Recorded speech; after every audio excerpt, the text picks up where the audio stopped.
Не болды тамақ үшін жылап? Не болды?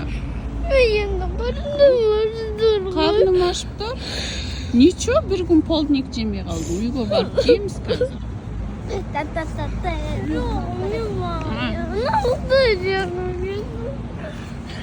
Мектептікі вкусный ма?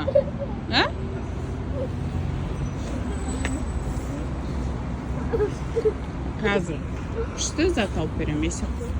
Қазір жейміз. Кафеге кіргізем, жарай ма? Хорошо? Сен жедің ба полдник? Мен олардан емейді очень бол.